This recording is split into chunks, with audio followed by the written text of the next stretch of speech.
Good morning. Good morning. Great day. Shout out to G. We had a really good game. Like I said, I like to watch those games alone.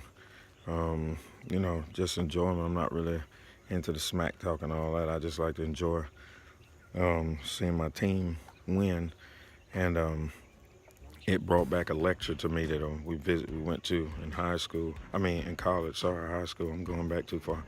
There was a professor from Mississippi State, oddly enough, this is what brought it back, who likened sports to a religion. And he said, and at first, I was thinking, dude, that's blasphemous. But in actuality, if you think about institutions, how sports is that one that when you go, you don't necessarily gather who dislikes you when you go to it. Like, it really is like going to a church service, that if a person submits himself to a service knowing there are different ethnicities going to be there, then they have collected their whatever dislikes or predispositions they have for others. They have pulled it together enough to go and be a part of that service. Well, sports is no different. Are there fans from every school that probably do not like people of other cultures, backgrounds? Absolutely, especially if you think about the number of these schools that started that during under like before or during the time where schools were segregated or education was segregation.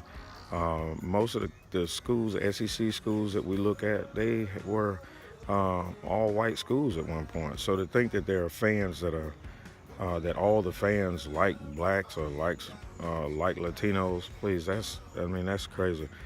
But it is something it was crazier, in my opinion, is that people can they'll set those differences aside to go and watch a game. To go watch football, high five each other.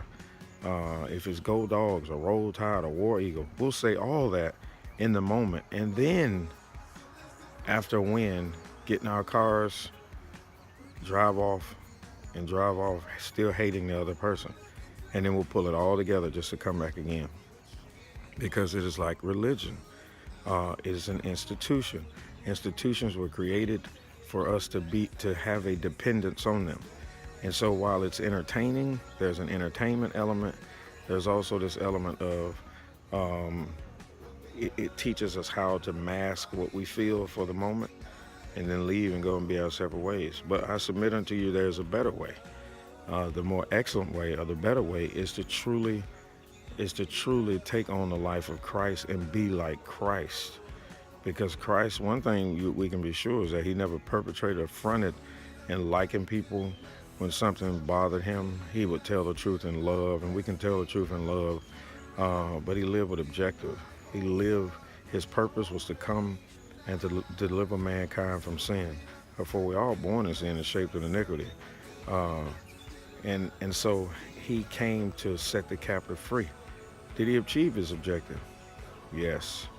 So at the end of the day, after we've left those religious gatherings and we've gone our separate ways, what is it that we're working on so that the next time we gather, that it will truly be a gathering where we're not just coping with the people around us, but we're actually celebrating? Hey, I don't know how much this will motivate you, but man, there's still love in the world. Holla.